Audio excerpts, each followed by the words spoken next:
우리가 알고 있어야 되는 거, 지구상에 있는 모든 물체의 운동성을 이해하려면 운동을 일으키는 기본적인 근간이 뭔지와 그 근간과 운동 사이의 관계를 이해해야 되는데, 잘한다. 여기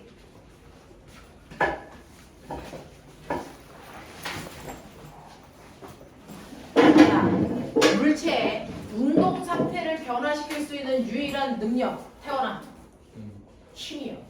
물체의 운동 상태를 변화시킬 수 있는 유일한 능력이 힘이라 그랬는데요. 그러면 태어나 얘 오른쪽으로 10N의 힘을 받아, 오른쪽으로 20N의 힘을 받아, 왼쪽으로 15N의 힘을 받아. 그러면 A라는 물체는 운동 상태가 어느 방향으로 얼마만큼 바뀌어야 되니? 오른쪽으로. 얼마? 오른쪽으로 15N만큼 변해야 되죠. 물체의 운동 상태를 변화시킬 수 있는 유일한 능력이 힘이라 그랬는데, 그냥 힘이 아니고 물체가 받는 알짜 힘이 물체의 운동 상태를 변화시키는 진짜 힘이야. 그래서 이 힘들이 여러 개 작용할 때 이 힘들을 합성하면 결국은 A라는 물체는 오른쪽으로 15N의 힘을 받는 거거든요. 이 15N이라고 하는 물체가 받는 진짜 힘, 그걸 우리가 알짜 힘 또는 합력이라고 불러요. 이 알짜 힘이 물체의 운동을 변화시키는 진짜 능력입니다. 그 알짜 힘과 물체의 운동 상태의 변화가 어떤 관계를 가지고 있거든요. 그게 어떤 관계를 가지고 있는지를 정확하게 정리한 사람이 그 유명한 누구니? 뉴턴입니다. 그래서 뉴턴은 알짜 힘과 물체의 운동 사이의 관계를 증명했다. 그걸 뉴턴의 운동 법칙이라고 하더라. 이런 얘기입니다. 이걸 뉴턴의 운동 법칙이라고 한다. 자, 그러면 뉴턴의 운동 법칙은요, 운동의 규칙성을 설명하는 걸로, 이 운동 법칙은 몇 가지가 있냐면 3가지가 있습니다. 그 중에 물체의 운동을 설명하는 첫 번째 법칙을 제1법칙이라고 해도 되고요. 이걸 한국말로 관성법칙이라고 하셔도 됩니다. 여러분들 오늘 문제 풀면서 57페이지의 목표 문제가 바로 뉴턴의 운동법칙 중에 제1법칙, 관성과 관련된 법칙이었고요. 그 다음에 뉴턴의 운동법칙 중에서 두 번째 법칙이 제2법칙. 이걸 우리는 가속도 법칙이라고 한다. 그리고 마지막 세 번째 법칙을 제3법칙이라고 부르셔도 되고요. 아니면 이걸 작용, 반작용 법칙이라고 한국말로 해도 같은 말. 그 중에서 가장 중요한 건 저번 주에 수업 들었던 사람들은 살짝 얘기했어요. 뉴턴의 운동 법칙 중에서 가장 중요한 건 가속도 법칙이다. 가속도가 뭔지에 대해서 정리한 내용이다.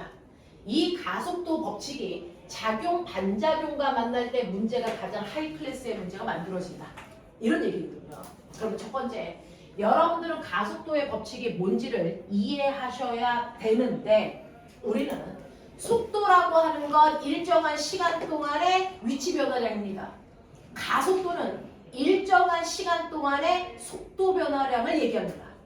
그래서 라고 하는 가속도의 정의는 말씀을 드렸단 말이죠. 그래서 여러분들 가속도라고 하는 건 일정한 시간 동안의 속도의 변화량이에요. 라고 하는 가속도의 정의는 배웠어요.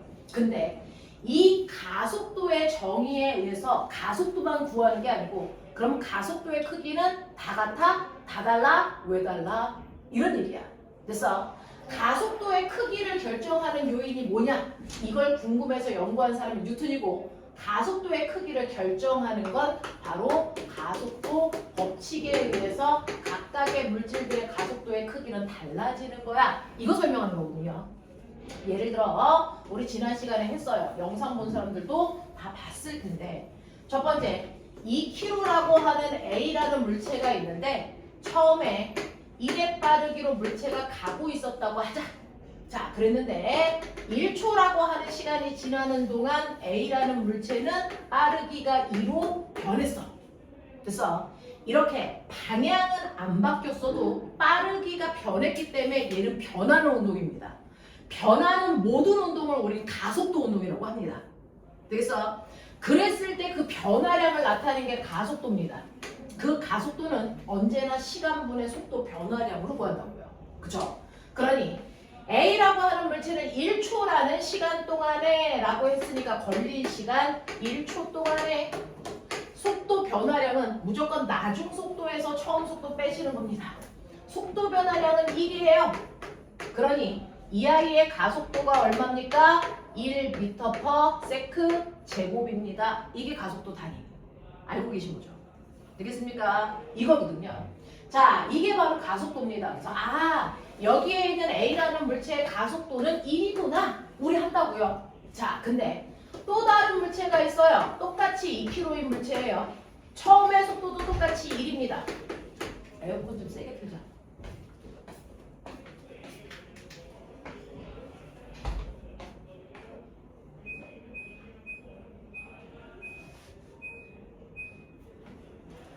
자, 처음 빠르기는 똑같이 1입니다. 자, 그러면 당연히 1초가 지나면 이 물체의 속력도 2가 아닐까? 라고 생각했는데 2가 아니고 3 됐어요. 그렇다면 두 번째 경우 B의 가속도는 얼마입니까? 라고 얘기하면 1초라는 시간 동안의 속도가 2 증가했기 때문에 얘는 가속도가 얼마입니까? 2예요. 라고 얘기해요. 같은 물체인데 가속도가 다르네? 크기가 다르네? 도대체 크기가 다른 이유가 뭐야? 이걸 연구한 사람이 뉴턴이라고요. 됐어. 자, 그 중에서 빠르기가 빨라졌어. 태어난 이유가 뭐야? 힘이 안 들렸어. 힘이 작용했으니까. 어떻게? 네. 빨라졌기 때문에 물체가 움직이는 방향으로 알자의 힘이 작용했을 거야. 이 정도는 생각할 수 있어요. 그쵸? 공이 가는데 더 빨리 가게 하려면 공의 운동 방향으로 우리가 밀어줘야 되잖아요.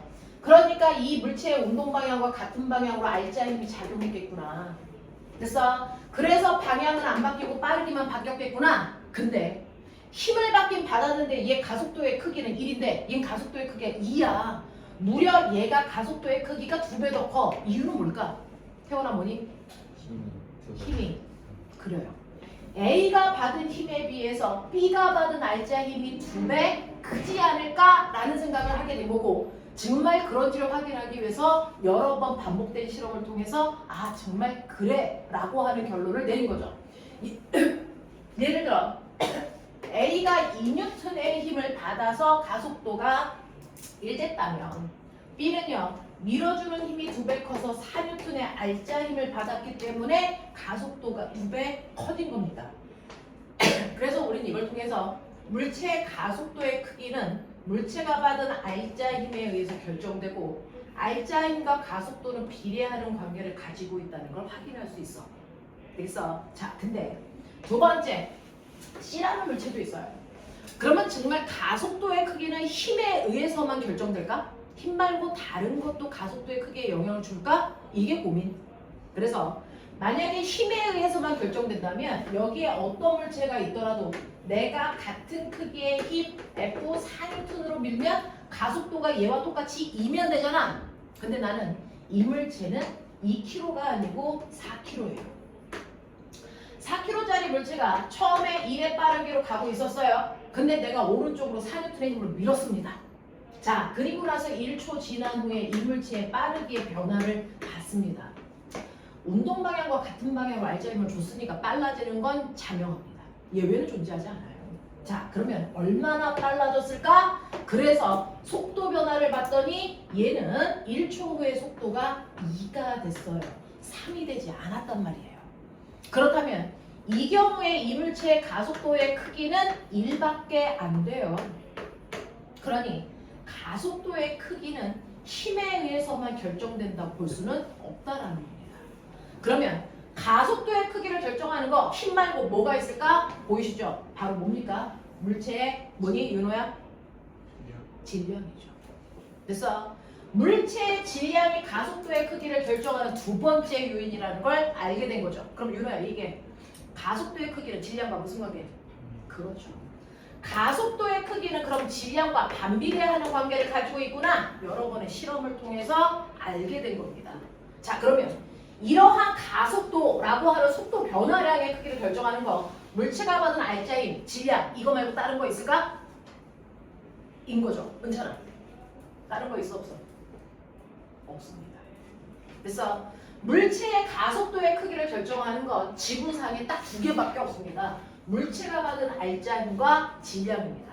그래서 우리는 가속도의 크기를 결정하는 건 물체의 질량분의 알짜힘이 물체의 가속도의 크기를 결정하는 또 다른 원인이다 라는 얘기입니다.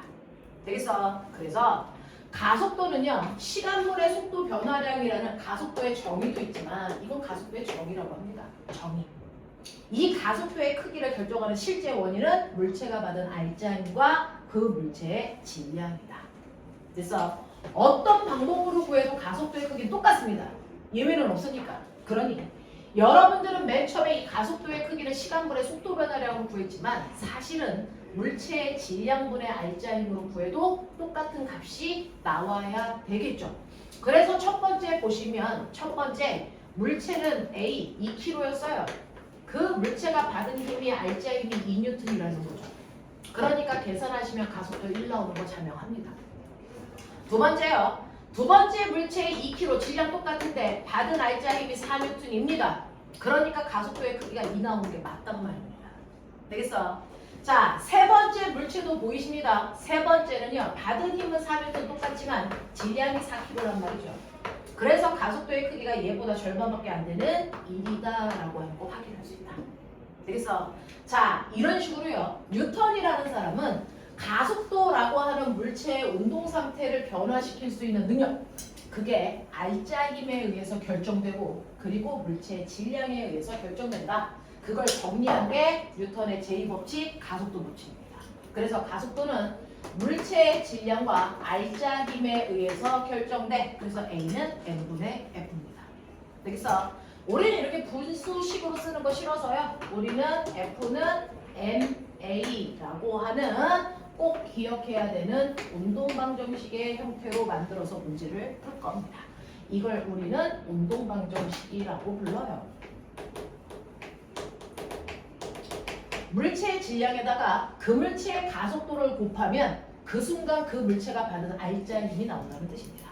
F는 MA, F는 MA. 되겠습니까? 기억해 두시면 됩니다. 자, 근데 여기서요. 여러분 하나 기억해야 되는 거. 그러면 물체가 같은 질량을 가지고 있는 물체인데요. 물체가 받은 알짜힘이 크면 물체의 변화량이 가속도가 크다는 얘기죠. 물체가 받은 알짜힘이 작으면 물체의 변화량도 조금만 일어나 다시 말해 가속도가 작겠죠. 근데 만약에 물체가 움직이는 동안 알짜힘을 안 받으면 어떻게 되니? 물체가 알짜힘을 안 받으면 어떻게 되니? 어떻게 될까? 당연히 어떤 변화도 있으면 안 되죠. 그러니까 변화량의 가속도가 0일 수밖에 없는 겁니다. 되겠어? 물체가 운동하는 동안 어떤 힘도 안 받아요. 다시 말해서 물체가 받는 합력 알짜힘의 크기가 0이라면 물체는 어떤 변화도 있으면 안 된다는 거야. 빠르기도 방향도 변하면 안 돼 라는 얘기입니다. 그걸 설명한 게 바로 뉴턴의 제1법칙 관성법칙입니다. 되겠어? 관성법칙은요. 물체가 어떤 힘도 안 받으면 변화가 있을 수 없다는 걸 설명하는 법칙이고, 가속도 법칙은 힘을 받으면 받은 만큼 변해야 돼 라는 걸 설명하는 법칙이야. 알겠습니까? 자, 그러면 뉴턴의 운동법칙 중에서 제1법칙이라는 여러분들 관성법칙은요. 이제 아시겠죠? 물체가 운동하는 동안 받은 알짜힘이 0일 때 물체는 운동 상태가 변할 수 없다라는 겁니다. 예를 들어 어떤 물체가 있는데 오른쪽으로 10N, 왼쪽으로 10N의 힘을 받았어요. 그러면 이 A라는 물체가 받은 알짜힘이 얼마니? 0입니다. 됐어? 자, 이렇게 알짜힘을 0 만드는 두 힘 사이의 관계를 우리 뭐라 그러지? 민우야. 알짜힘을 0을 만드는 가와 나라는 두 힘의 관계를 우리 뭐라 그러지? 이걸 그렇죠. 이 두 힘 사이의 관계를 우리는 힘의 평형관계의 두 힘이다 이렇게 불러요. 그래서 알짜 힘을 0 만드는 두 힘 사이의 관계를 힘의 평형관계의 두 힘이다 이렇게 부른단 말이에요. 그러니 가와 나는 서로의 힘을 0 만드는 평형관계의 두 힘입니다. 그래서 힘의 평형이란 얘기는 알짜 힘이 0이라는 뜻이야. 알짜 힘을 0 만드는 두 힘이 가와 나였다는 건데요. 만약에 두 힘이 알짜 힘을 0 만들려면 지금 칠판에 그려진 것처럼 두 힘은 무조건 반대 방향으로 작용해야죠. 그리고 힘의 크기는 무조건 같아야 됩니다. 되겠어? 이럴 경우 두 힘의 알짜 힘이 0인 경우가 되겠죠. 이 상태를 우리가 힘의 평형 상태라고 합니다. 그러면 이 두 힘 때문에 얘는 어떤 힘도 받지 않은 알짜 힘이 0인 상태야. 알짜 힘이 0인데 이 물체 A가 맨 처음에 정지되어 있었어. 근데 받은 알짜 힘이 0이야. 그러면 시간이 지나서 나중에 됐을 때 이게 어떻게 될까? 그쵸. 알짜 힘이 0이라는 건 한국말로 변하면 안 돼 라는 뜻이잖아요. 됐어? 그러니 물체가 처음에 정지되어 있었다면 알짜 힘이 0이라면 아무리 됐어 1시간이 지나던 2시간이 지나던 알짜 힘이 0인 상태를 유지한다면 어떤 변화도 있을 수 없습니다. 변화가 있지 않다는 얘기는 항상 처음의 상태를 유지한다는 겁니다. 그러니까 시간이 지나도 그대로 정지한 상태를 유지합니다. 예를 들어 칠판 지우개 보이죠? 얘 지금 무슨 상태? 그렇다면 얘가 받은 알짜 힘 얼마? 그렇다면 얘한테 작용하는 힘은 있어서 0이니 없어서 0이니? 힘이 있는데 합력이 0일까? 아니면 아예 힘 자체가 작용하지 않아서 0일까? 묻는 거야. 이게 얘한테 작용하는 힘 있어요 없어요? 있어요. 얘한테 작용하는 힘이 있는데 그 힘의 합력이 0인 거예요. 무슨 힘 받아? 그렇죠. 그래서 칠판턱 위에 올라가져 있는 칠판 지우개는요. 여기는 지구니까요. 모든 물체는 누가 뭐라고 안 해도 지구가 잡아당기는 중력이라는 힘을 받습니다.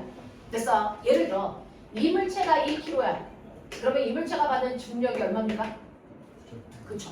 여러분들 지구가 1kg당 잡아당기는 힘의 크기를 중력가속도라고 합니다. 얘 9.8로 잡아당긴다고 1학년 때 배웠으니까 1 곱하기 9.8 하시면 9.8N이죠. 근데 고등학교 때 9.8 귀찮으니까 그냥 10N으로 본다. 됐어요. 그냥 10으로 보면 돼요. 그러니 우리는 그냥 귀찮게 9.8로 안 하고 지구가 얘를 16프레임으로 당겨요. 그냥 이렇게 얘기하자고 간단하게. 그래서 그러면 지구가 물체를 잡아당기는 중력만 받는다면 얘는 알짜 힘이 0이 아니네. 그쵸? 근데 얘는 정지 상태니까 알짜 힘이 0이어야 되네? 그러면 이 힘 말고 반드시 이 물체엔 또 다른 힘이 작용해야 됩니다. 어느 방향으로? 어느 방향? 그렇죠. 중력과 반대 방향 이따위 방향으로 반드시입니다. 이 힘이 무조건 작용하고 있어요. 이 힘 누가 만들었을까요? 뭡니까? 네, 바닥면이. 그래서 항상 바닥에 놓여 있으면 바닥면이 물체를 수직인 방향으로 밀어 올리는 힘이 작용합니다. 그래서 바닥면과 수직 방향으로 물체를 밀어 올리는 힘이 작용해요. 그래서 이 이름조차도 뭡니까? 수직한 방향으로 밀어 올리는 힘. 멋진 말. 수직 항력이라고. 그래서 물체가 놓여있는 바닥면이 그 바닥의 90도 방향으로 밀어 올리는 힘을 우리는 수직 항력이라고 하고요. 이걸 간단히 기호 대문자 N으로 쓰시면 그 표시예요. 수직 항력이라는 뜻. 되겠어? 몇 뉴턴? 몇 뉴턴? 10뉴턴. 그래야 합력이 얼마입니까? 0. 그래서 힘의 평형상태죠. 알겠어? 그래서 바닥면에 놓여있는 모든 물체는요. 바닥이 수직 방향으로 밀어 올리는 힘을 받습니다. 됐죠? 자, 근데 얘 수평면이 아니고요. 빗면이에요. 아들아. 어떻게 이렇게 새까맣게 남자애들밖에 없어? 아무리 과거가 여자애들이 적다 그러도. 자, 여기에 질량이 M인 물체 있어. 됐죠? 요 각도가 30도의 빗면 위에 이 물체를 놓을 거야. 그래서 우리 일반적으로 각도 세타라고 하는 거예요. 자, 세타면에다 놓을 거예요. 자, 이 물체가 받는 힘 몇 개야? 물체와 바닥 사이에 마찰 없다고 치자. 그럼 내가 이거 가지고 있다가 놓으면 얘는 싹 내려가긴 할 테지만. 그래서 네, 이 물체가 지금 여기서 받는 힘 몇 개 있을까요? 말해봐. 두 개 뭐? 자, 지구에 있는 모든 물질은 중력받는다고 했습니다. 됐어? 중력은 어느 방향 적용해야 됩니까? 지구 중심 방향. 알겠습니까? 지구 중심 방향을 향해야 되니까 얘의 중력은 이 방향으로 작용합니다. 맞아. 얘의 중력 이 방향으로 작용해. 근데 만약에 이 힘만 작용하면 얘는 이 방향으로 가고 있어야 됩니다. 그게 양가죠. 그러면 이 힘 말고 다른 힘이 작용한다는 겁니다. 뭘까요? 자, 이제 집중. 모든 물체는 바닥면에 놓여있으면 그 바닥과 몇 도가 되는 방향? 90도가 되는 방향으로 바닥의 물체를 밀어 올리는 힘도 작용한다. 그걸 뭐라 그런다? 수직항력. 되겠습니까? 자, 그러면 중력과 수직항력이 작용해요. 근데 선생님, 얘처럼 같은 방향도 반대 방향도 아니네? 비스듬한 방향이네? 영상 보시라고 했어요. 비스듬한 방향일 때 그렇다면 얘에 작용하는 진짜 힘, 알짜 힘을 어떻게 구합니까? 두 힘을 이용해서 뭐 그리라고 했어요? 평행사변형을 그렸을 때 아가야 대각선이 두 힘이 만든 진짜 힘이에요. 이렇게 얘기한다 그랬죠. 여기서 두 힘을 이용해서 평행사변형을 그렸을 때 원래 두 힘의 작용점에서 반대편으로 화살표를 그린 게 두 힘의 합력이다 라는 겁니다. 그러니 경사면에서는요 중력과 수직항력의 합력이 경사면과 나란한 방향으로 작용한다고요. 이 힘이 진짜 힘이라고요. 그러니까 내가 손을 놓는 순간 이 물체는 진짜 힘을 받아서 그 힘 방향으로 밀려갑니다. 알겠어? 라고 얘기했잖아. 영상 제대로 본 거 맞아? 자, 그랬을 때 아가야 본티 내라. 이거 중력이야. 자, 하나의 힘을요 내가 원하면 어차피 됐어? 수평 방향의 힘하고 또 다른 방향의 힘이 두 개가 있으면 자, 우리는 이렇게 같은 방향도 반대 방향도 아닌 모든 힘을 비스듬한 방향이라고 합니다. 그래서 비스듬한 방향으로 이 방향으로 4N의 힘 작용해요. 이 방향으로 3N의 힘 작용해요. 근데 이건 90도예요. 두 힘의 알짜 힘은 어느 방향으로 얼마입니까? 이거 묻는 거였잖아요. 그럼 어떡하라고요? 비스듬한 두 방향의 힘이 있으면 두 힘을 이용해서 뭘 그리면 된다고요? 평행 사변. 그래서 F2와 평행한 방향으로 같은 길이만큼의 힘을 그리시면 이게 또 다른 F2. 그래서 그리고 F1과 마주보는 면에 F1과 똑같은 길이의 힘을 만들면 이게 또 다른 F1. 그럼 난 평행사변을 그린 거죠. 그랬을 때 원래 두 힘의 작용점에서 그 대각선에 해당되는 맞은편 꼭지점을 연결하는 대각선을 그리면 이게 F1과 F2의 알짜입니다. 1입니다. 그랬을 때 이 대각선의 길이가 합력이다 이거죠. 근데 그러면 봐봐. 여기 90도래. 그럼 당연히 여기도 90도였겠죠. 그래서 자세히 보니까 얘가 익숙한 누구니? 직각삼각형이죠. 맞나? 그랬을 때 여기가 4고요. 여기가 3이래. 그럼 봐. 이거 얼마야? 5죠. 그래서 이 방향으로 이 두 힘은 5N의 알짜힘을 만드는구나. 이렇게 가는 거예요. 되겠어? 그럼 거꾸로 해봐.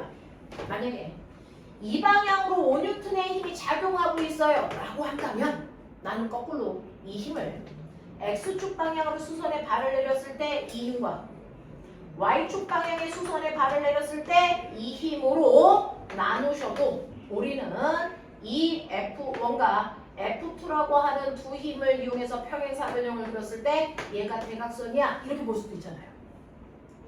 그래서 우리는 이렇게 비스듬한 힘이 나오면 수평 방향의 힘하고 수직 방향의 힘으로 이 힘을 분해할 수도 있다. 하나의 힘을 두 개의 힘으로 나눌 수도 있습니다. 되겠어? 자, 그랬을 때 꼬맹아 여기 힘은 얼마인지 모른다고 치자.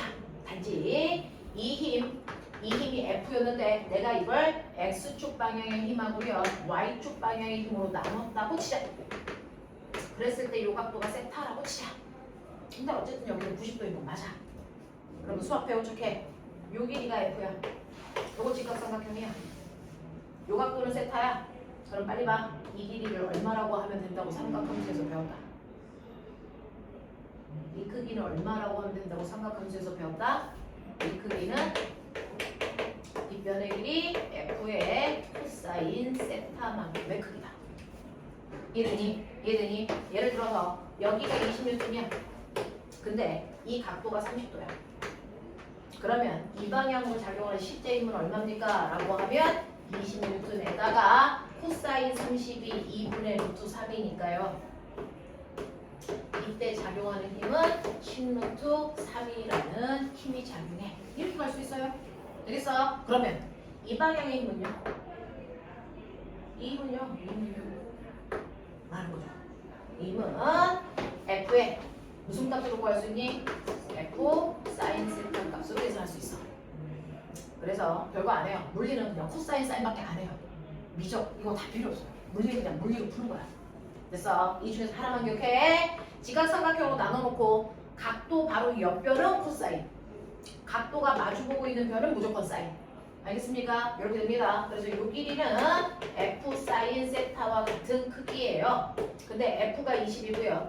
사인 30은 2분의 1이니까 계산하시면 얘는 10N에 해당되는 힘이구나. 그러니까 사실은 이 방향으로 20N의 힘이 작용한다는 건 이 방향으로 10루트 3의 힘이 이 방향으로 10N의 힘이 동시에 작용한다고 봐도 무방하다. 알겠습니까? 그래서 하나의 F라는 힘을 F Y쪽 방향의 힘과 F X쪽 방향의 힘으로 나눌 수 있다. 되겠죠? 힘을 합성하는 것보다 하나의 힘을 두 개의 힘으로 나누는 연습이 훨씬 더 필요합니다. 그게 사물의 운동을 이해하는데 도움이 돼요. 자, 그 도움을 여러분들이 여기서 받으셔야 돼요. 자, 사실은요, 물체가 빗면을 타고 내려간다 그래서 빗면을 타고 내려간다 그래서 자, 이 내용은요 100번은 더 할 겁니다. 과거 시험 보러 갈 때.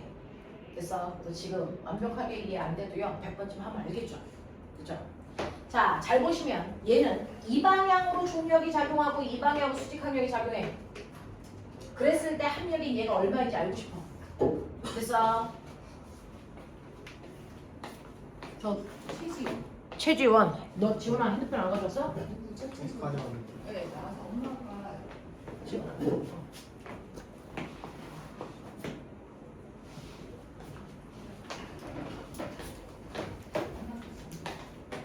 자, 이때 아들아 빨리 봐. 중력을요 내가 원하는 그래서 자 경사면과 나란한 방향의 힘과 경사면과 수직한 방향의 힘으로 나눌 수 있는 거 알아? 이 두 힘을 이용해서 평행사변형을 그렸더니 얘가 대각선이에요. 이렇게 할 수 있죠.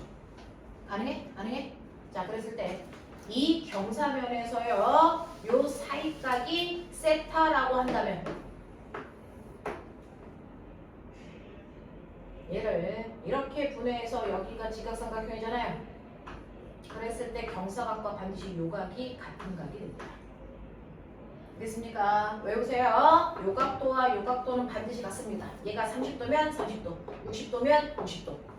알겠냐? 자, 그렇다면 요각도가 세타고요. 요게 바로 물체의 무게에 해당되는 중력입니다. 자, 요걸 보일 수 있게끔 다시 그려드릴게요. 요렇게 제가 나눴다는 얘기입니다. 여기가 90도, 여기가 세타, 여기가 물체의 중력. 그래서 자, 그렇다면 이 중력이라는 힘을 이 방향의 힘하고 이 방향의 힘으로 나눌 수 있다는 얘기죠. 납득이 되냐? 알겠냐? 자, 그랬을 때 여기가 중력이니까 요 힘의 크기가 얼마고요? 그래서 요 힘의 크기가 얼마야? 요거 할 수 있어야 되는데 요 힘과 같은 힘이 물체를 실제로 아래로 잡아내는 게 요 힘입니다. 그 힘 때문에 물체가 경사면을 타고 싹 내려가는 겁니다. 됐죠? 경사면을 타고 싹 내려가는 이 힘이 얘니까 되겠냐? 자, 윤호야, 각도가 마주보는 게 사인이야, 코사인이야? 그렇죠. 그러니까 내가 물체를 놨을 때 경사면에 물체를 놨을 때요.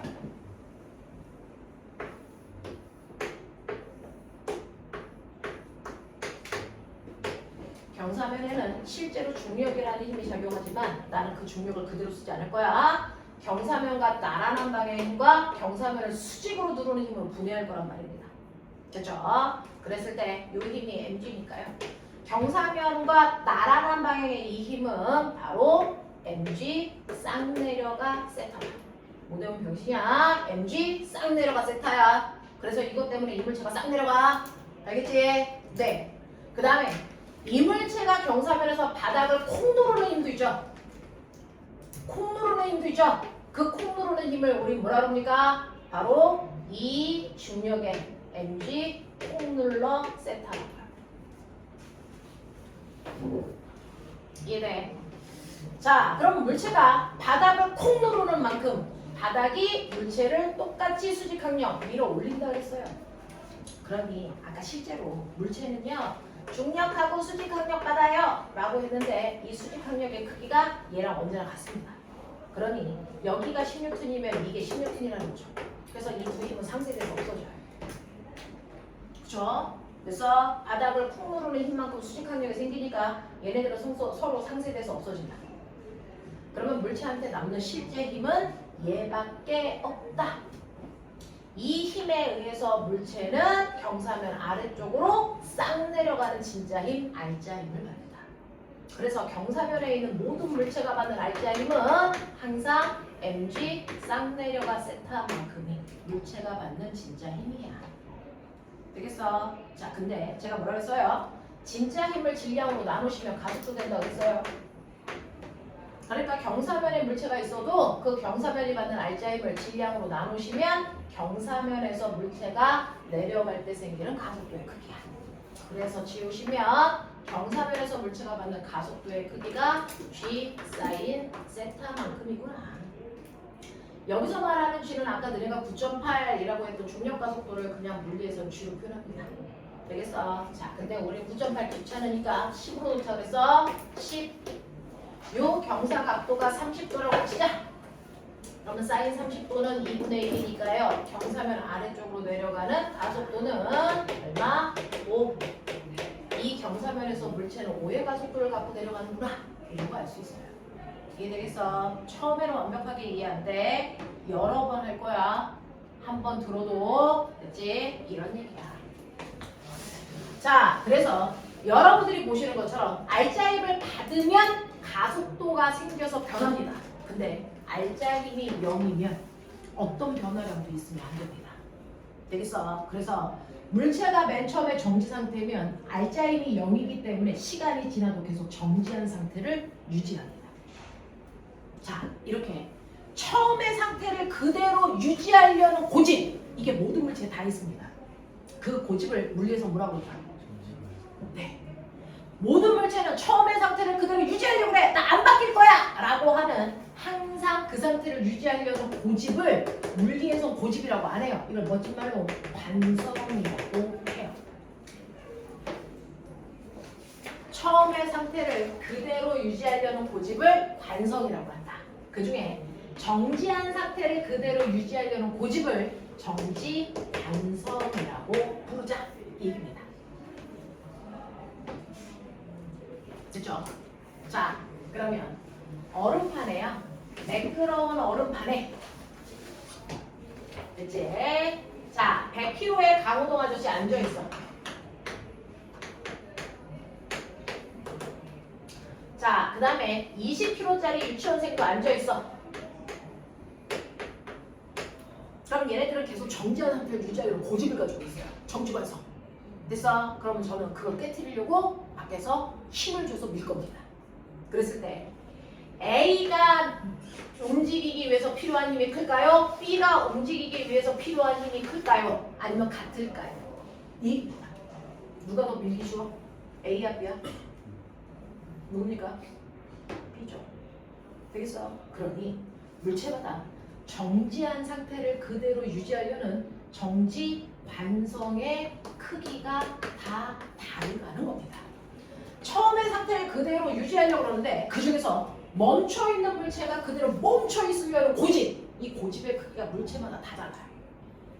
그러니 100kg인 애보다 20kg인 아이가 더 잘 밀리죠. 고집이 작다는 얘기잖아요. 됐어? 그러면 이 정지관성의 크기, 이 고집의 크기가 뭘까요? 정지관성의 크기가 물체마다 다 다르니까 이 정지관성의 크기를 측정해서 나타내자. 이 정지관성의 크기를 측정해서 나타낸 값을 우리는 뭐라고 중학교 1학년 때부터 배웠습니다.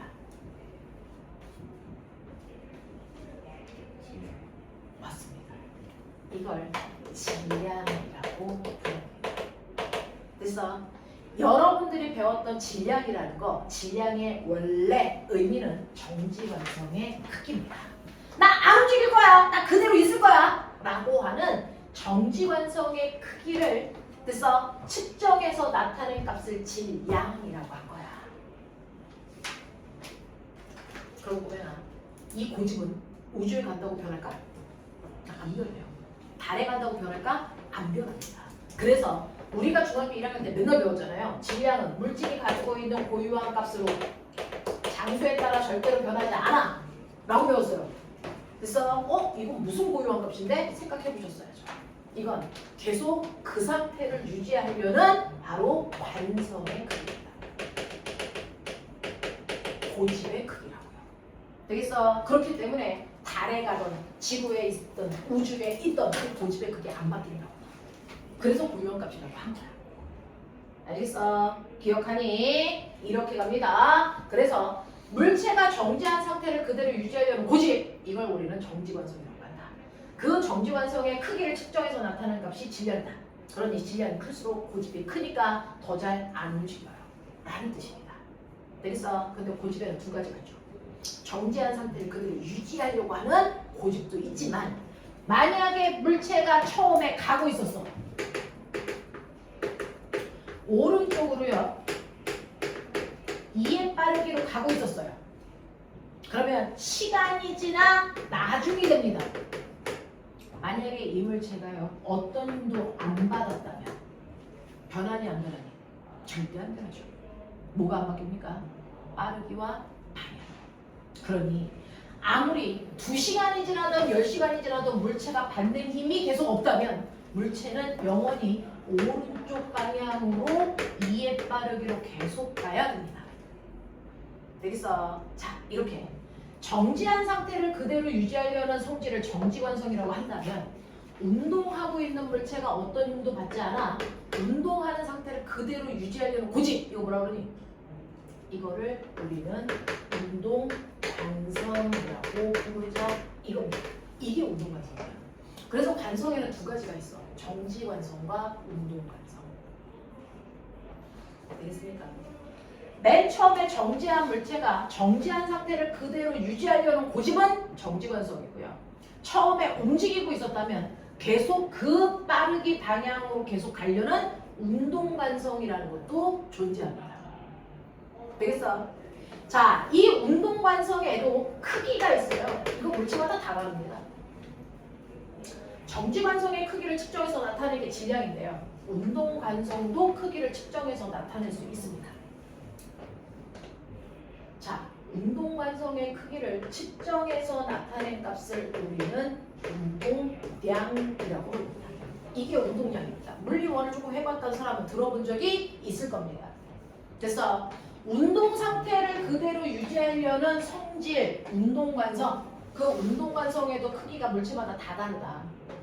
운동관성의 크기를 측정해서 나타낸 값을 운동량이라고 불러요. 자, 근데 이 운동량은 얼마예요? 어떻게 알아요? 라고 하는 운동량은 움직이고 있는 물체의 질량에다가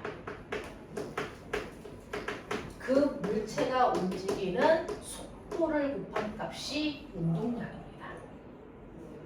예를 들어 어떤 물체 2kg짜리가요 벽을 향해서 2의 빠르기로 가고 있어요. 그러면 이 물체는 움직이고 있었으니까 운동량이 있습니다. 그러면 이 물체의 운동량은 얼마입니까? 2kg짜리 물체가 그래서 오른쪽 방향으로 2의 빠르기로 가고 있었으니 얘는 오른쪽 방향으로 운동량을 가지고 있습니다. 얼마만큼? 숫자는 숫자끼리 계산, 단위는 단위끼리 계산하니까 얘 운동량은 4kg/m입니다. 이게 바로 운동관성의 크기입니다. 되겠습니까? 이렇게 돼요. 그래서 정지되어 있는 물체는 정지한 상태를 유지하려는 고집이 있는데 그 고집의 크기는 질량.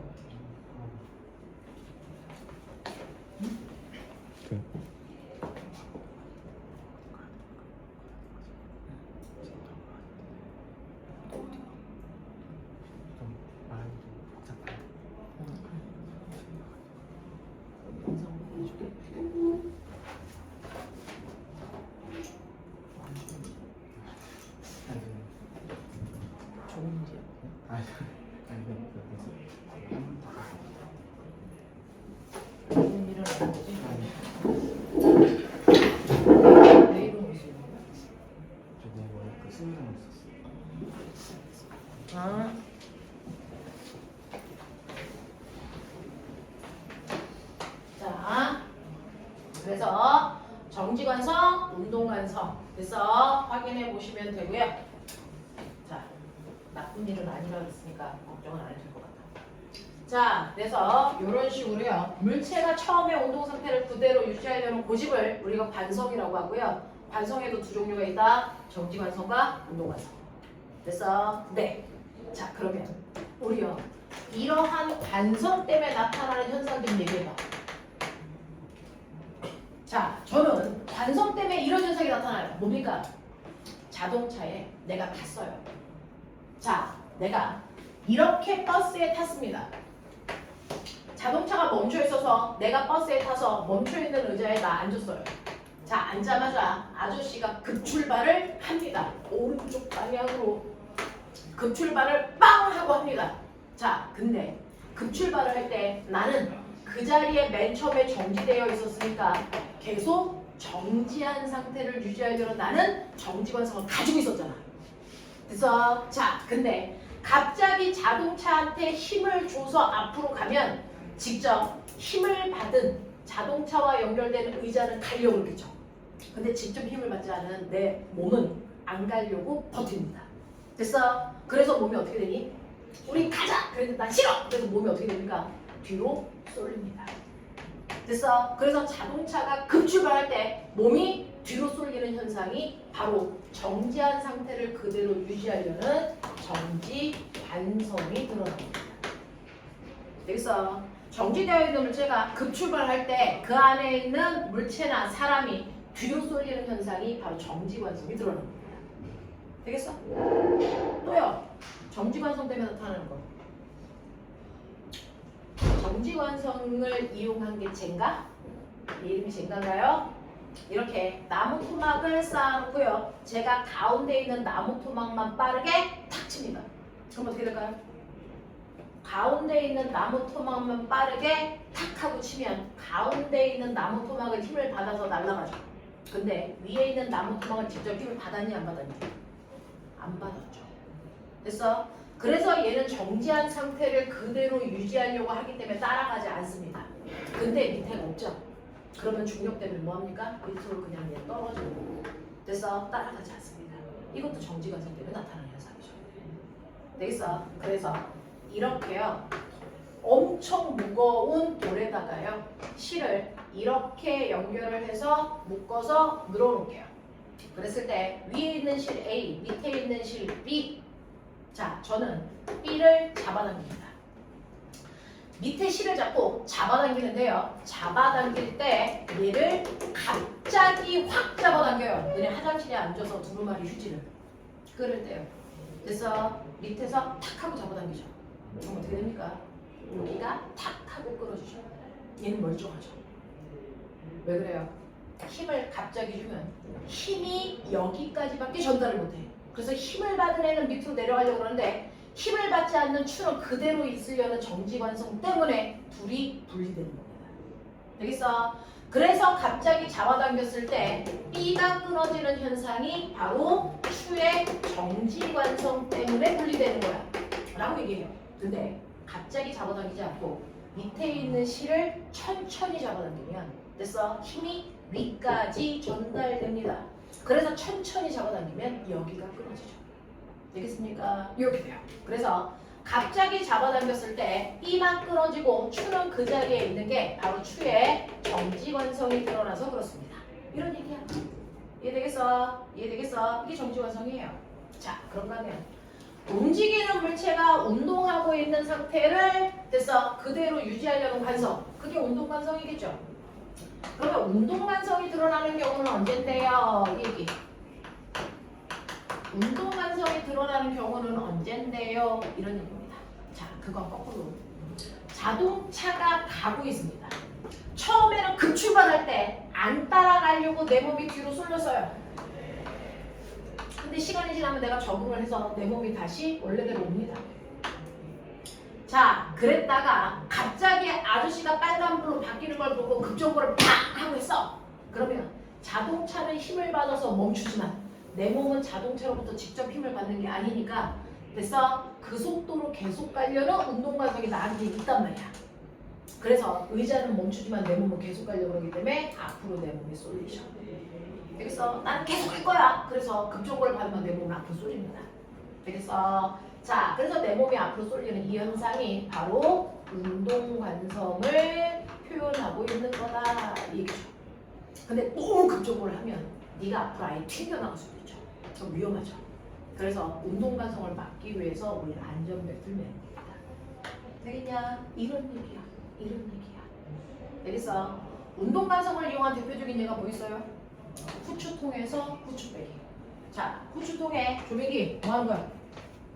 후추통에 이렇게 있어요. 자, 후추통에 이렇게 후추가 담겨져 있는데 후추통에 입구에 이렇게 구멍이 뚫려 있죠. 후추통에서 후추를 뺄 때 우리가 뚜껑을 열어서 후추를 따르지는 않습니다. 어떻게 하죠? 톡톡톡 하죠. 자, 그러면 왜 후추가 나오는데 그 안에 숨어져 있는 물리적 현상은 뭔데? 바로 운동관성입니다.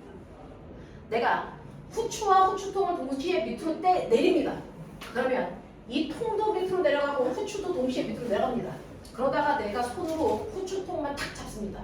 그러면 힘을 받은 통은 멈추지만 힘을 직접 받지 않은 후추들은 계속 아래로 내려가려고 하기 때문에 얘네들만 밖으로 빠져나오는 겁니다.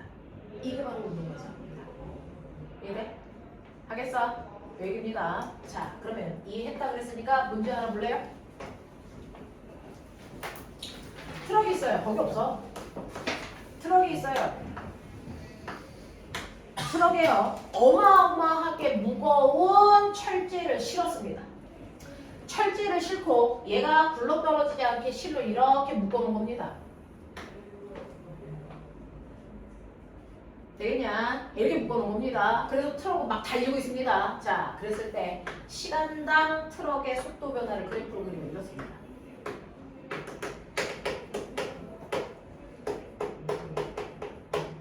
첫 번째 1번 구간, 2번 구간, 3번 구간. 예를 들어 여기 0초, 2초, 4초, 6초, 여기 속도 20. 느낄 수 있어요? 처음에 0초부터 6초까지 빨라졌다가 일정한 속도로 쭉 갔다가 속도가 급격히 줄어들어 멈춥니다. 맞습니까? 네. 자, 이렇게 트럭이 달리다가 멈출 때까지의 과정입니다. 자, 그랬을 때 이 트럭에 이 철구를 묶은 됐어? 자, 뒤에 있는 실이 끊어졌습니다. 언제일까요? 1번일까요? 2번일까요? 3번일까요? 하십시오. 언제일까요?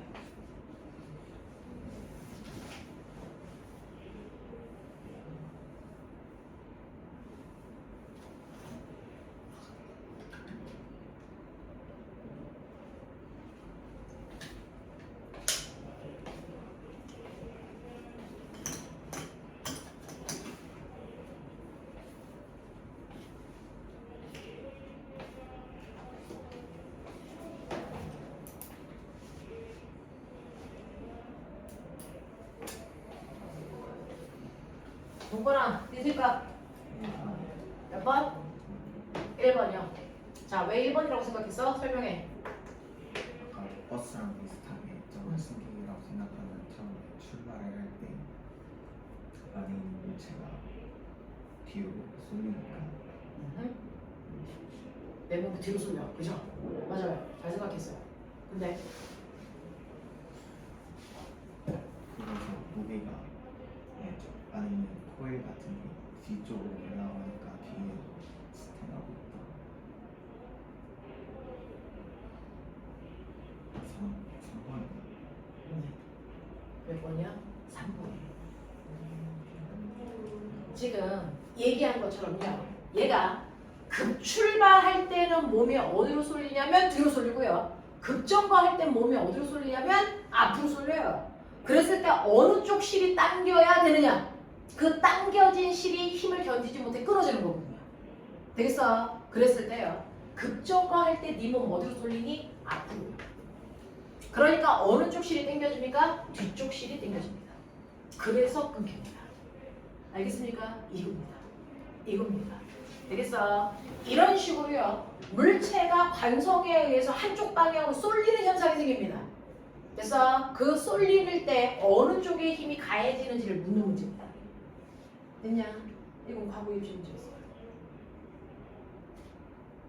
이런 겁니다. 이런 겁니다. 되겠어? 그래서 여러분들이 관성이라는 걸 정확하게 이해한다면 상황을 분석할 수 있습니다. 이런 문제가 나오는 게 과거시예요. 됐죠? 이런 겁니다.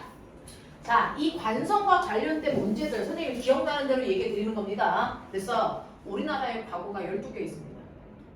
실제로는 20개가 있습니다. 근데 그 학교들 중에서 한성, 세종처럼 같은 문제를 내는 학교들이 있어요. 그래서 시험 문제는 12가지가 나옵니다. 해마다.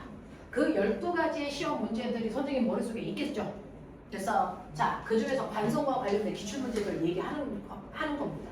자, 보면 이 그림은 우리 치에도 있어요. 자, 어떤 학교에서 낸 문제입니다. 수레에다가요, 물이 들어있는 비커를 실은 겁니다. 물이 들어있는 비커를 실었는데, 자, 이때 물이 한쪽으로 쏠렸어요. 되겠습니까? 한쪽으로 쏠렸습니다. 자, 이럴 수 있는 이 경우를 여러 가지를 우리가 말할 수 있는 모든 경우의 수를 얘기해요. 그래서 물이 왼쪽 방향으로 쏠렸습니다. 이럴 수 있는 경우를요, 2가지 이상 말해봐 이렇게 얘기했어요.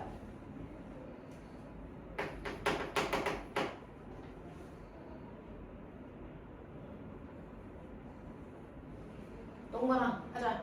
첫 번째. 응?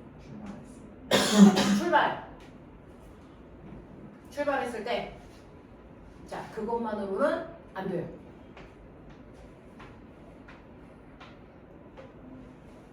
자, 이쪽으로 쏠렸어. 출발했어. 그래서 나 이리로 출발했는데, 그럼 어디로 쏠려야 돼? 그쵸? 그러니까 출발했어요가 아니고 어느 쪽으로 출발했어요가 나와야죠. 그래서 어느 쪽? 네.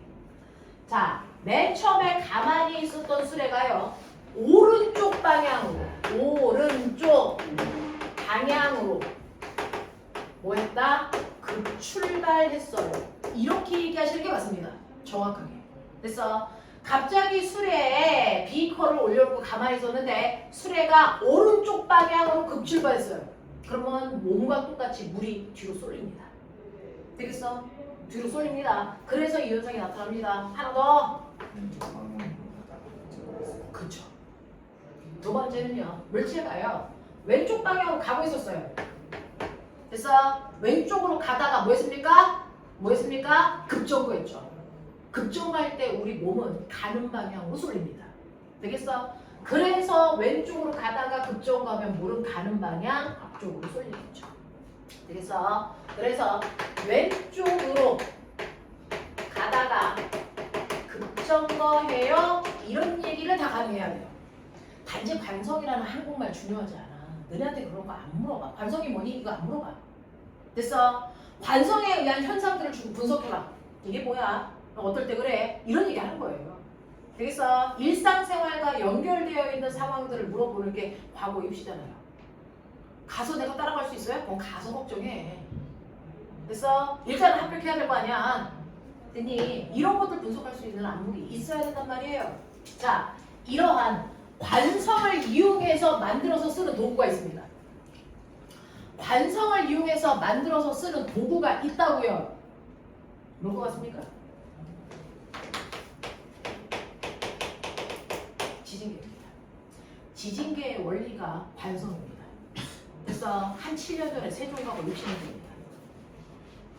아니, 지진계가 바로 관성을 이용한 건데, 옛날에는요, 맨 처음에 지진계를 만든 나라가 어디게요? 아니요. 아니요. 언니가 중국이에요. 그래서 중국이라는 나라에서 처음에 지진을 측정하는 기계를 만들었어요. 그래서 그 이름이 뭐냐면 땅의 움직임을 측정한다. 지동인. 나중에 여러분들이 돼서 검색해서 보십시오. 지동이라고 하는 게 있어요. 이렇게 돼서 항아리에 여기에 이렇게 용이 있어. 용이 주둥이에 여유주를 물고 있는 거야. 이렇게 용들이 있어요. 용들이 이렇게 여러 마리가 있습니다. 항아리 쭉 둘러가면서 용들이 쭉 있습니다. 근데 그 용들이 입에 여유주를 물고 있는 겁니다. 그래서 그랬다가 이 지역의 땅이 흔들려. 그럼 물고 있던 여유주가 뭐하니? 떨어져요. 됐습니까? 그래서 여의주가 떨어졌는지 안 떨어졌는지 보면 아, 이 동네에 지진이 발생했구나 안 발생했구나 이걸 처음으로 됐어? 측정할 수 있는 기계. 얘 이름이 지동이에요. 근데 무식하죠? 됐어? 근데 이거에 단점이 있어요. 뭘까요? 핸드폰에서 지동이 하나만 검색해 줄래? 내 핸드폰 영상 찍고 있어서. 핸드폰 있는 사람. 자, 검색해봐 빨리 지동이. 근데 그런 데 쓰는 거잖아 핸드폰. 검색해보세요. 검색해봐. 이상한 유튜브 검색하지 말고 이런 거 검색해봐. 지동의 나와. 사진을 보여달라고. 맞아요. 여기 있다. 자, 보이세요? 이게 지동이에요. 그래서 최초의 지진을 측정하는 기계. 이게 지동입니다. 여기 보세요. 이게 지동이에요. 이렇게 항아리에 둘러가면서 용들이 있고요. 용의 입에 여유주가 이렇게 조그맣게 물려 있어요. 근데 이걸 조금만 힘을 줘서 흔들면 이 여유주가 떨어집니다. 되겠어? 자, 그래서 보시면 여기 주둥이에 조그만 됐어. 네, 여유주가 물려 있어요. 됐냐? 이거 흔들리면 떨어져요. 되겠어? 이렇게 만들면 지동입니다. 자, 그래서 최초로 지진을 관측할 수 있는 장치예요. 지동이. 중국에서 처음 만들었단 말이야. 자, 근데 얘 단점. 그죠? 떨어질 정도의 돼서 흔들기만 오면 무조건 떨어지니까 그거보다 얼마나 세? 그건 몰라. 됐어? 지동이는 지진의 세기를 측정할 수가 없습니다. 또 지진이 언제 발생할지 예측 못한다. 맞습니다. 예측도 불가능해요. 또요. 얘요. 한 번 떨어지면 그걸로 끝이에요. 그러니까 지진이 얼마나 오랫동안 지속됐느냐? 이거 모르죠. 또요. 아까 여유주 물고 있는 방향 봤어요? 아, 알았다. 이렇게 물어요. 됐어? 그러니까 얘가 흔들 때 됐어? 이렇게 흔들리면 떨어져요. 근데 이렇게 흔들리면 안 떨어집니다. 되겠습니까? 한 방향의 지진만 관측할 수 있어요. 모든 방향의 지진을 관측할 수는 없습니다. 그럼 그런 단점이 있으니까 이걸 보완하기 위한 새로운 기계를 만들어야죠. 그게 지금 우리가 쓰고 있는 지진계입니다. 됐어? 우리가 쓰고 있는 지진계는요, 여러분들 단순하게 그리면 지금은 그냥 컴퓨터로 관측하죠. 네, 옛날에 우리가 썼던 지진계는 단순한 형태가 뭐냐면 여기에 커다란 엄청나게 무거운 추를 매달고요. 추 끝에 볼펜이 이렇게 있습니다. 그리고 여기에 돌아가는 종이가 돌아가는 펜이 이렇게 있습니다. 그리고 얘가 이렇게 땅에 있는 거죠. 이 종이는 계속 돌아갑니다. 그래서 이 종이는 계속 돌아갑니다.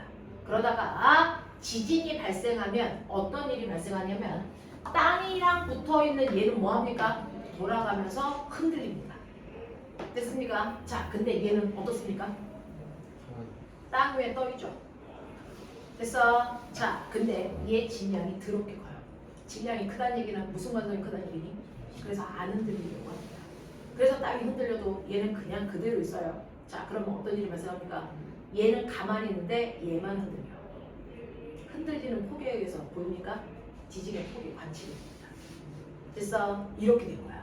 그래서 이 추에 정지 반성을 이용해서요. 얘는 안 흔들리고 얘만 흔들릴 수 있게끔 만들어 놓은 게 우리가 쓰는 지진계입니다.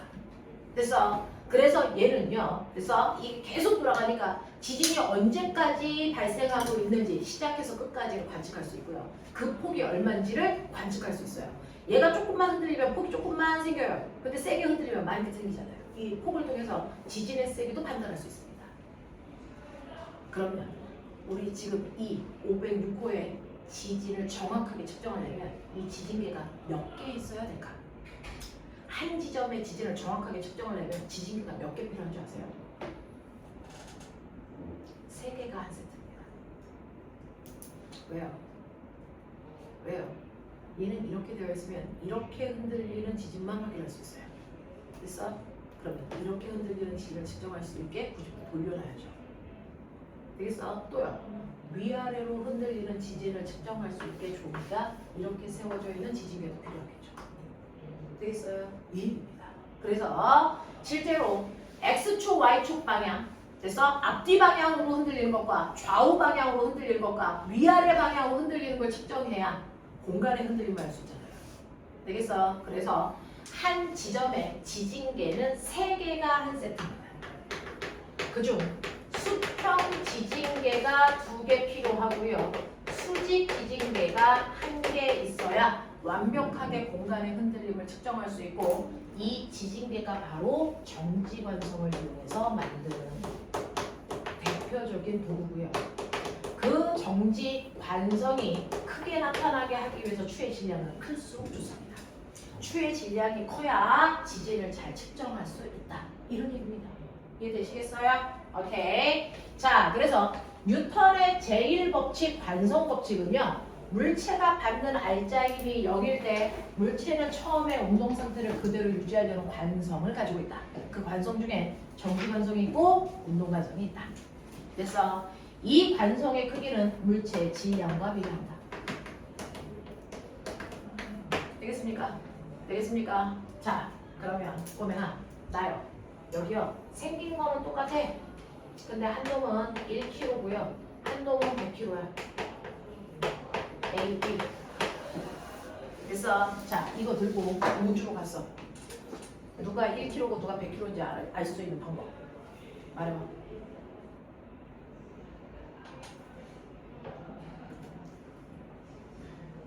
누가 1kg고 누가 100kg인지 우주에서 알아내야 돼. 이 문제도 일주 문제입니다.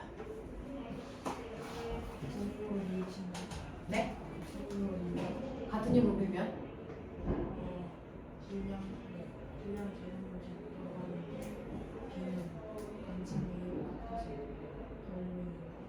네. 들으셨어요? 두 물체를 같은 힘으로 민대요. 두 물체를 같은 힘으로 밀면 어떤 일이 발생하냐면 운동 상태가 변하려는 관성이 생깁니다. 아니 가속도가 생깁니다. 가속도는 뭡니까? 질량분의 힘입니다. 그러니 A라고 하는 물체도 B라고 하는 물체도 똑같이 100N의 힘으로 밀었다고 치자. 근데 A는 1kg고요. B는 100kg입니다. 그러니 A의 가속도는 100이기 때문에 1초당 속도가 100씩 빨라져요. 그래서 확 밀립니다. 됐어? 근데 B는 가속도가 1입니다. 그러니까 얘는 천천히 움직입니다. 됐어? 자, 그러면 문제. 같은 힘을 어떻게 줄까요?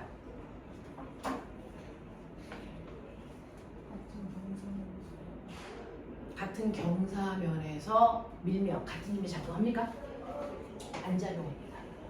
박태강! 경사각도가 같으면 여기에 1kg짜리 물체를 놓으면 얘는 아래로 내려가려는 힘이 mg 싹 내려가 세타잖아. 각도는 같아도 질량이 다르니까 힘이 다르겠지? 자, 보면아 실험할 거잖아요. 자소서, 과학 자소서는 무조건 실험을 기반으로 해야 됩니다. 실험 안 하고 가속도를 자소서를 쓸 수가 없습니다. 그래서 그럼 문답에서 말립니다. 그러니까 반드시 자기 실험으로 자소서를 쓰시고 그걸로 문답하러 가셔야 됩니다. 되겠어? 자, 그랬을 때 우리는 물체한테 같은 크기의 힘을 줘서 가속도가 누가 큰지를 비교하면 물체의 질량을 확인할 수 있겠구나. 여기까지는 실험 설계야. 그럼 그걸 실제로 실험을 해보면 가장 먼저 혹하는 게 뭐냐면 물체한테 같은 힘을 어떻게 주지? 이렇게 디테일하면서 걸려요. 그러니까 실제로 실험한 애들은 그 디테일함을 어떻게 풀었는지가 스스로 자소서에 써집니다. 근데 실제로 실험을 하지 않고 가상 실험을 한 애는 이 부분에서 여기서 걸릴 거라는 걸 해본 적이 없어요. 부딪히지 못하면 문제점이 뭐가 발생할지 모릅니다. 그럼 그걸 어떻게 해결을 했는지 자기만의 방법이 나올 수가 없어요. 그러니까 절대로 GPT 도움 받지 마십시오. GPT 같은 도움은 다 쓰고 나서 문장을 매끄럽게 하는 문장 다듬는 걸로는 쓸 수는 있어도 그래서 걔가 써주는 자소서를 쓰면 폭망입니다. 절대로 챗 GPT를 이용해서 가상의 실험을 하면 뒤진다. 그건 누가 봐도 티나요. 여러분들 GPT로 쓴 거 선생님한테 갖다 줘도요. 선생님 봐도 티나요. 왜? 해서 오류가 발생했어야 되는 부분에 오류가 안 생깁니다. 같은 힘을 어떻게 줄까요? 그렇죠. 이거 중학교 3학년 3단원 그림에 있습니다. 중학교 3학년 3단원이 뭔지 아세요? 1과 에너지. 됐어. 그때요. 질량이 다른 두 물체를 커다란 뭡니까? 자로 밀어요. 왜? 같은 크기의 힘을 줘서. 그래서 물체에 같은 양의 일을 해줘서 운동 에너지가 똑같게 하고 그때 질량이 큰 애는 속도가 느릴 거고 질량이 작은 애는 속도가 빠르다는 걸 확인하기 위해서 자로 밉니다. 그래서 이런 것들을 해보셔야 됩니다. 됐죠? 자, 얘네들을 그래서 자로 동시에 밀면 같은 크기의 힘을 줄 수밖에 없습니다. 또요. 같은 크기의 힘을 주는 방법. 같은 용수철을 사용해서 같은 길이만큼 늘어나게 해주면 되겠죠? 그것도 방법이에요. 됐어요? 또요. 저는요. 얘네들을 실로 묶어요. 실로 이렇게 매답니다. 자, 그리고 나서 둘을 뭐 할까요? 서로 쾅 하고 부딪힙니다. 그러면 무조건 같은 힘밖에 작용하지 않습니다. 서로 다른 물체를 두 개를 부딪힙니다. 그러면 백발백중 같은 힘밖에 작용하지 않습니다. 왜요? 라고 물어봤으니까 대답해 주세요. 왜입니까? 그렇죠. 작용 반작용의 두 힘이 작용하기 때문에 그렇습니다. 됐냐? 해보자. 자, 이제 뉴턴의 운동법칙 중에 제1법칙, 제2법칙이 있으니 제3법칙으로 가자. 그 제3법칙이 작용, 반작용의 법칙이다 라는 얘기입니다. 자, 도대체 작용과 반작용이 뭔데? 라고 얘기하면 중학교 1학년 때 우리가 힘 배우면서 중력, 부력, 마찰력, 탄성력 이런 거 배우면서 여러분들은 뭐 배웠었냐면요. 항상 그래서 모든 힘은 항상 쌍으로 뭐한다? 작용한다. 이렇게 우리 교과서에 써 있어요. 모든 힘은 항상 쌍으로 작용해 라는 겁니다. 자, 그럼 여기서 얘기하는 쌍이 뭡니까? 쌍은 몇 개? 두 개의 힘이죠. 모든 힘은 항상 두 개의 힘이 동시에 생긴다는 얘기였어요.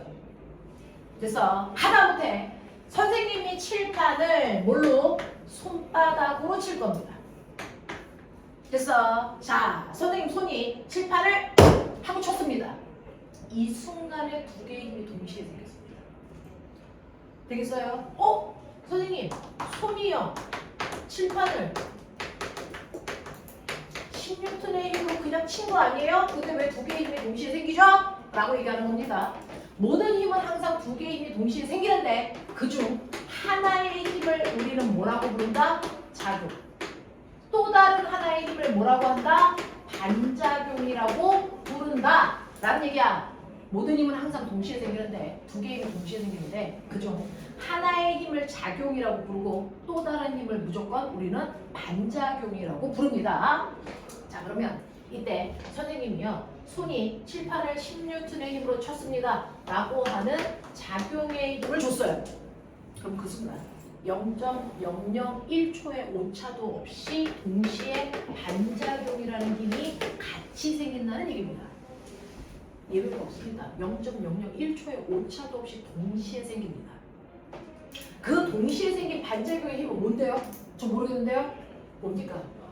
정확하게 주어와 목적어가 바뀌는 또 다른 힘이 동시에 항상 생깁니다. 그러니 불러보세요. 누가? 네, 칠판이 누구를? 손을 얼마? 10N의 힘으로 동시에 치는 겁니다.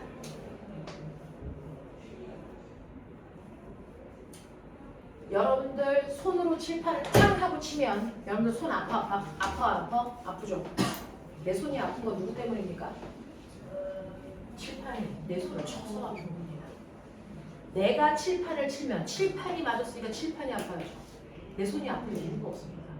내 손이 아픈 건 동시에 칠판이 나한테 힘을 가했기 때문입니다. 그래서 이 힘 때문에 아픈 거예요. 자, 그러면 우리는 눈에 보이지 않는 힘을 간단히 기호로 나타낼 수 있는 걸 중학교 1학년 때 배웠습니다. 그게 뭡니까? 화살표. 맞습니까? 자, 이때 화살표의 동물을 뭐라고 했니? 작용점. 이놈의 새끼들이 그냥 작용점. 화살표의 방향을, 힘의 방향, 화살표의 길이를, 힘의 크기를 나타내는 거야. 그래서 힘의 3요소는 하나의 화살표로 표현할 수 있어 라고 얘기했지. 그러면 이 그림에다가 여기에 있는 작용에 해당되는 F1의 힘을 화살표로 표현할 수 있어야죠. 앞으로 힘 분석할 거니까. 되겠습니까? 네, 은찬아 나와. F1, F2를 선생님 그림에다 그려줘. 너네는 너네 그림에다 그려. 자, 제가 얘기할게요. 이 그림 분명히 틀립니다. 이 그림 제대로 그린 애를 저는 본 적이 없어요. 자, 어떤 게 F1이고 어떤 게 F2인지 화살표. 네.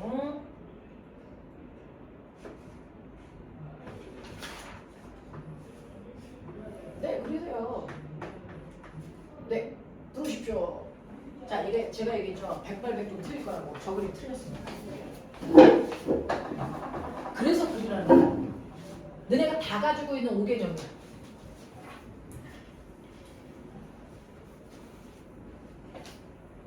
자기 그림에다 그려보십시오. F1, 손이 칠판을 10N의 힘으로 쳤다. 그거를 나타낼 수 있는 게 화살표라고. 얘 배우고 얘 배웠어. 그럼 이걸 결합할 수 있어야죠. 이거를 저 그림 안에 어떻게 그려야 됐어? 제대로 된 표시일까요? 준모야 나와. 다 틀립니다. 저는요 학원 강사 30년 했습니다. 이 그림 맨 처음에 그려서 맞게 그려라. 저 손가락 안에 꼽습니다. 근데 몇몇 애들이 맞긴 안 맞습니다.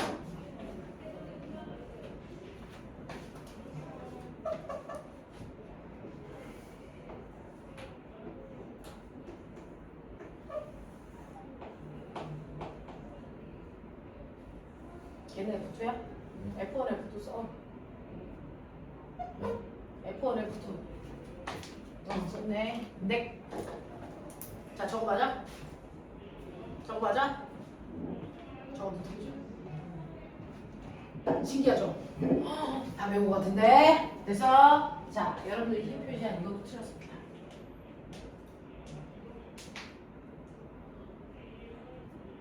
민기, 나와. 민기는 선생님하고 단과에서 수업하면서 배웠거든요. 그러니까 틀리면 병신인 거죠. 얘는 배워서 그리는 겁니다. 머리가 좋아서가 아니고 일단 한번 배웠어요. 맞습니다. 자, 이렇게 그리셔야 됩니다. 이렇게 그리셔야 됩니다. 자, 여러분들이 중학교 1학년 때 배웠던 작용점이요. 어디에다가 그리는 거라고 배우셨을 거예요. 힘을 준 애한테 그립니까? 힘을 받은 애한테 찍습니까? 아니요. 작용점은 항상 난 여기 맞았어 라는 여기에다 찍는 겁니다. 됐어? 작용점은 항상 힘을 받은 곳에다가 찍는 겁니다. 작용점은 항상 힘을 받은 위치에다가 찍는 거다. 그러니 손이 칠판을 치면 힘을 받은 애가 칠판이지 이 사람아. 돼요? 자, 힘을 받은 애가 칠판입니다. 그래서 이렇게 되어 있으면 그치? 너네가 이상한 게 아니고요. 우리나라에서 중학교 1학년 때 배우면서 이렇게 찍어본 적이 별로 없어요. 선생님도 중학교 1학년 애들한테 이거 가르칠 때 찍어보라고 안 하거든요. 이걸 찍어보라고 하는 건 물리 원 배우는 애들한테 와야 이걸 찍어보라고 해요. 그러니까 애들이 잘 못 치죠. 당연한 겁니다. 자, 손이 칠판을 16톤의 힘으로 쳤다. 힘을 받은 애가 칠판입니다. 칠판이 힘을 받았어요. 손이 밀었으니까 그 방향으로 힘 받았겠죠. 됐어. 자, F1의 힘을 받았습니다. 이 힘을 이렇게 그리는 거예요. 두 번째. 칠판이 그러면 손을 쳤네. 요번에는 힘을 받은 애가 손입니다. 손에다 작용점을 찍어서 칠판이 밀었으니까 이 방향으로 16톤의 힘을 받았습니다. 이게 F2의 정체입니다. 그래서 항상 작용점은요 힘을 받은 물체에 찍는다. 그래서 자 그래서 작용과 반작용의 두임 이렇게 그려집니다. 이렇게 그려집니다. 작용과 반작용의 두임은요 언제나 힘의 크기는 같아야 됩니다. 예외 없습니다. 힘의 방향은 무조건 반대여야 됩니다. 됐죠? 자 그럼 합력 얼마니? 합력 얼마니? 합력 0 아닙니다. 됐죠? 그러니까 우리가 무심코 듣는 거에 오류가 반드시 있고 여러분들이 어느 부분에 오류가 있는지 모든 선생님 다 알아요. 그걸 이용해서 시험 문제를 내는 겁니다. 과거 선생님들도 아세요. 그래서 여러분들이 가지고 있는 오류들을 찾아내는 중입니다. 얘 받은 힘 10입니다. 0 아닙니다. 자, 합력은요. 하나의 물체가 받은 모든 힘을 합해야 합력이 되는 거죠. 가라는 물체가 왼쪽으로 10N, 오른쪽으로 10N의 힘을 받았습니다. 그러니까 이 물체가 받은 합력은 얼마입니까? 0입니다. 되겠어? 이 A라고 하는 힘과 B라는 힘은 다 가라는 물체가 받은 힘이야. 이런 힘들은 합력을 구할 수 없죠. 근데 여기에 있는 F1과 F2라는 작용 반작용의 두 힘은 반드시 다른 물체에 작용하는 두 힘입니다. 작용 반작용의 두 힘은 언제나 다른 물체에 작용하는 힘이에요. 내가 칠판이 나를. 됐어? 물체가 다릅니다. 그러니 이 다른 물체에 작용하는 힘들끼리는 합력을 구할 수 없습니다. 그래서 칠판이 받은 힘은 왼쪽으로 10이고요. 손바닥이 받은 힘은 오른쪽으로 그대로 그냥 10입니다. 되겠어? 작용 반작용의 두 힘은 절대로 합력을 구할 수 없는 힘이다라는 겁니다. 이해하셔야 돼요. 작용 반작용의 두 힘은 다른 물체에 작용하기 때문에 절대로 합력을 구할 수 없는 관계다. 알아두십시오.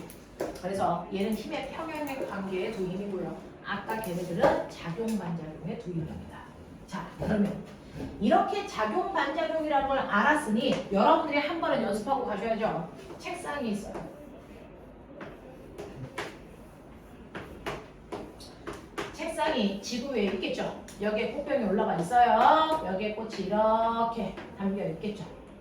자, 빨리 얘기해. 꽃병 무슨 상태? 정지. 그렇다면 꽃병이 받는 합력 얼마? 얼마? 0이죠. 그러니까 정지 상태겠죠. 됐어. 꽃병이 받는 합력은 0입니다. 자, 그럼 꽃병아 빨리 얘기해. 자, 꽃병이 받는 힘이 뭐이니? 그렇죠. 지구에 있는 모든 물체는 누가 뭐라고 안 해도 중력받아요. 그러니 이 물체가 중력을 받는데, 자, 중력을 풀자. 아까 우리가 얘기한 것처럼 누구를 됐습니까? 이제 푸실 수 있어요. 그래요. 중력이 뭡니까? 지구가 누구를? 꽃병을 10N의 힘으로 당긴다. 이걸 여러분들이 맨날 얘기하는 꽃병이 받는 중력이라는 겁니다. 10N이라는 힘은 내가 그냥 가상으로 주는 거야. 되겠어? 됐어? 자, 여러분들이 얘기하는 중력은 지구가 그 물체를 당기는 힘을 중력이라고 여러분들은 얘기하신 겁니다. 이 힘을 풀어서 표현할 수 있어야죠. 되겠냐? 자, 그럼 노트 가지고 있죠? 저 그림에다가 찍어요. 가서 하셔.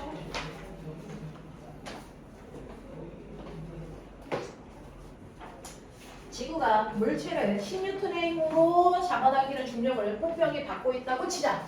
자, 근데 이 힘이 생기는 순간 동시에 또 다른 반작용의 힘이 생겨야 정상입니다. 됐죠?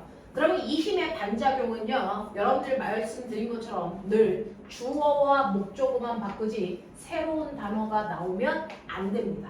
그러니 이 힘의 반작용은 꽃병이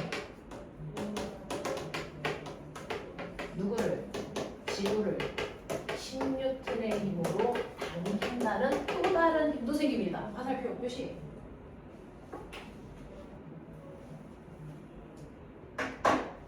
자, 우리의 특징 절대 우리는 똑같은 실수를 두 번 하지 않습니다. 배우셨으니 화살표 표시 정확하게 할 수 있어야 됩니다. 되겠죠? 자, 지구가 꽃병을 10N의 힘으로 당기는데 이때 힘을 받은 게 꽃병입니다. 그러니까 꽃병에다가 작용 좀 찍어서 지구가 당기니까 지구 방향으로 화살표, 이게 F1입니다. 맞죠? 그거의 반작용은요, 꽃병이 지구를 당기니까 지구에다가 작용점을 찍어서 꽃병이 당기니까 꽃병 방향으로 화살표, 이거 F2. 되겠어요? 이게 작용과 반작용의 두 힘을 나타낸 겁니다. 됐냐? 자, 그러면 이때요.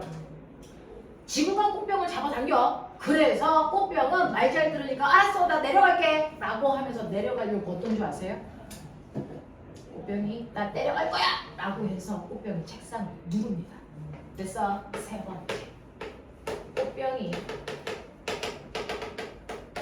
책상을 10N의 힘으로 누릅니다. 나 내려갈 거야 라고 해서 꾹 누릅니다. 꽃병이 책상을 10N의 힘으로 꼭 누른다고요. 나 내려갈 거야. 비켜. 지구가 내려오래. 그래서 누른다고요. 자, 그러면 이 순간에 동시에 반작용의 힘이 생깁니다. 이 순간 됐어. 반작용의 힘이 동시에 생깁니다. 그 힘이 뭡니까? 불러줘. 책상이 누구를? 꽃병을 얼마? 10N의 힘으로 안 돼! 가지마! 그래서 밉니다. 무조건 작용 반작용의 두 힘은 힘의 방향이 반대여야 된다 그랬어요. 됐어? 그러니 꽃병이 책상을 누르는 순간 안 돼! 가지마! 그래서 책상이 꽃병을 밀어 올립니다. 우리 이 힘을 아까 뭐라고 해줬는데요?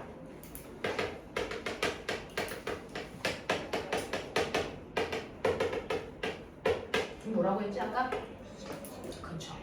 물체가 놓여있는 바닥면이 물체를 밀어 올리는 힘을 우리는 수직항력이라고 부른다. 수직항력이 생긴 겁니다. 그래서 수직항력이 생긴 겁니다. 바닥면이 밀어 올리는 힘, 수직항력이 생긴 겁니다. 되겠어? 자, 그랬을 때 빨리 봐. 꽃병에 찍혀있는 작용점 몇 개? 꽃병에 찍혀있는 작용점 몇 개입니까? 2개입니다. 이해하고 예. 됐어? 합력 구해보세요. 얼마입니까? 얼마입니까? 0이죠. 그래서 같은 물체에 작용하는 힘들끼리는 합력을 구할 수 있다고 했어요. 그래서 F1과 F4가 똑같은 꽃병에 작용하는 힘이기 때문에 합력을 구할 수 있겠죠. 얘 10N, 얘 10N. 되겠어? 그래서 얘 얼마입니까? 0이요. 그래서 꽃병이 정지한 상태를 이루는 건 중력과 수직항력이라는 두 힘이 꽃병에 작용합니다. 그래서 이 두 힘이 힘의 무슨 관계? 평형을 유지하기 때문에 꽃병은 정지 상태일 수 있다라는 겁니다. 그래서 F1과 F4가 힘의 평형 관계를 유지하고 있어서 꽃병은 정지 상태입니다. 이렇게 얘기하셔야 됩니다. 선생님이요 7월 달에 여러분들 작년에 선배들이 출석 면담 가서 받은 질문들을 보여드릴 거예요. 드릴 건데 작년에 선배들이 각각 출석 면담 가서요 한 명당 대략 못 받아도 한 50개 질문을 받고 옵니다. 그걸 선배들이 와서 출석 면담 갔다 온 날 다 자기가 받은 질문들을 기억해서 씁니다. 복귀합니다. 그래서 그리고 나서 저는 이 문제 뭐라고 대답했어요. 그걸 다 써서 냅니다. 그러면 대충 보면 아, 이 새끼 1차 건너가겠구나. 안 되겠구나가 보입니다. 그랬을 때요. 작년 세종가고에서 가장 많이 물어봤던 게 그 선생님이 책상 위에 이렇게 물쳐놓고 이 물체가 받는 모든 힘을 방향과 됐어 이름을 얘기해봐. 이렇게 물어보셨어요. 그러니 여러분들은 뭐라고 해야 됩니까? 얘가 받는 힘. 이게 방향도 얘기하라고. 뭐야? 아래 방향으로 뭐를 갖고요? 중력을 갖고요. 또? 네, 위쪽 방향으로 수직항력을 갖고 있습니다. 두 힘이 무슨 관계입니다? 힘의 평형 관계이기 때문에 정지 상태를 유지하고 있습니다. 이렇게 얘기하셔야 돼요. 되겠어? 그렇게 얘기한 애들이 합격했습니다. 그럼 하나 더. 냉장고에 꼬매가 자석 붙여놨어. 그래서 얘한테 작용하는 모든 힘을 다 얘기해봐. 방향과 힘의 종류를 다 얘기해보세요. 이게 세종과고에서 가장 많이 묻는 겁니다. 냉장고에 자석 붙여놨어. 얘한테 작용하는 모든 힘을 다 얘기해봐. 첫 번째. 지구가 자석을 당겨요. 그래서 네, 자석에 작용하는 중력이요. 어느 방향? 어느 방향? 지구 중심 방향이니까 아래 방향이에요. 그래서 네, 자석이 받는 중력이 있습니다. 이렇게 얘기하시면 돼요. 그래서 자석이 받는 중력이 아래 방향으로 작용합니다. 자, 그러면 꼬맹아 이 힘만 작용하면 이 새끼는 중력 때문에 자유만 가야지. 그렇지 않다는 거야. 이게 정지라는 거야. 그래서 상태를 이해하셔야 돼요. 정지. 그럼 무슨 수가 있더라도 얘가 받는 합력을 뭘 만들어야 되니? 그렇죠. 이렇게 계획적으로 생각하고 대답하셔야 돼요. 생각이 없으면 얘는 지구가 잡아당기는 중력만 받습니다. 이따위 소리 하면은 틀린 거죠. 그럼 자유는 거가 하고 있었어요. 아니란 얘기야. 자, 이게 그 다음 위쪽으로 수직 항력, 이 방향으로 수직 항력 작용할 수 없어. 수직 항력은 무조건 물체가 닿아 있는 면에 수직 방향으로 작용해. 그러면 이 자석이 닿아 있는 면은 어디야? 이면이야, 이면. 그러면 이면과 수직하게 작용하는 수직 항력은 어디로 작용하니? 일로 작용해. 수직 항력 받는 건 맞아요. 근데 수직 항력은 이 방향으로 작용합니다. 알겠습니까? 네, 또요. 그쵸. 물체가 내려가려고 그러는데 지구가 잡아당기는데 왜 안 가요? 자, 보면 딱 봐도 중력하고 수직 항력이 있습니다. 근데 합력이 여기려면 무조건 이것과 반대 방향의 힘이 필요합니다. 그 정체가 뭘까요? 미끄러지는 걸 방지하는 위방향 뭐가 작용한다? 마찰력이 작용. 이 얘기입니다. 됐어? 또 하나. 이것과 반대 방향의 힘이 무조건 있어야 됩니다. 이 방향으로 당기는 힘 뭘까요? 자기력. 이거 얘기하셔야 됩니다. 그래서 작년거 문답 다 보여드리면 등에 세종과하고 같은 방에 들어간 아이들 10 중에 8명이 이 문제를 질문받았고요. 나머지 2명은 냅니다. 그래서 그 방에 들어간 모든 아이들은 힘에 대해서 얘기해봐 이 질문을 받았어요. 되겠냐? 이렇게 되거든요. 그러니 그 물체가 무슨 상태인지 먼저 상상해라. 만약에 물체가 정지 상태면 무조건 네가 생각나는 힘과 반대 방향의 힘이 있는지를 조사해야 돼. 알겠습니까? 정지 상태를 무조건 만들어야 돼. 알겠죠? 그래서 이렇게 냉장고에 자석을 붙여놓으면 사실은 그 자석이 작용하는 힘은 4개입니다. 이거 정확하게 얘기할 수 있어요. 알겠죠? 이런 연습이야. 그걸 지금 하고 있는 겁니다. 그래서 여러분들 가서 난생 처음 받은 질문들은 거의 없습니다. 학원에서 했던 얘기들은 거의 대부분입니다. 왜? 역대 선생님들이 가지고 있는 10년 이상의 세종가구의 문답 내용이 있거든요. 그래서 그거 계속 해드릴 거예요. 애들 가서 학원에서 얘기한 거 거의 90%는 나와요. 나머지 10%는 자기 자소서 내용이에요. 자기 자소서의 내용은 자기가 처음 받는 내용이에요. 그래서 이런 것들이에요. 보편적인 내용들은 여러분 다 연습하는 거 안에서 수박이 나옵니다. 그러니까 걱정 안 하셔도 돼요. 이 문제 나왔었어요. 연습하시면 되죠. 그래서 이런 것들이야. 이런 문제 나와요. 자, 그래서 여러분들 보시면 작용 반작용의 힘이 이렇게 작용하는 거구나. 자, 그래놓고 고등학교 내신에도 그대로 나오거든요. 자, 내신 문제에 뭐가 나오는 줄 아세요? 자, F1과 F2는 됐어. F1과 F2는 힘의 평형관계의 두입니다. OX. F1과 F2는 힘의 평형관계의 두입니다. OX. 이게 고등학교 내신입니다. 말해. X. 됐어. F1과 F2는 작용 반작용의 두임이 아니고요. 같은 색깔로 표현한 애들끼리는 힘의 평형관계의 같은 색으로 표현한 두임은 작용 반작용의 두임입니다. 됐어. F1과 F2는요. 작용 반작용의 두임이지 힘의 평형관계의 두임이 아니라는 거죠. 그래서 구분하셔야 돼요. 힘의 평형관계의 두 힘은 여러분들이 보시는 같은 물체의 작용점이 꽂혀있는 중력과 수직항력입니다. 우와 씨 어떻게 자 이거 밥 먹을 거야 되는데 미안. 자 빨리 가서 밥 먹으십시오. 됐죠? 네 제가 웬만하면 밥 시간을 안 건드리는데 네 죄송해요. 빨리 가서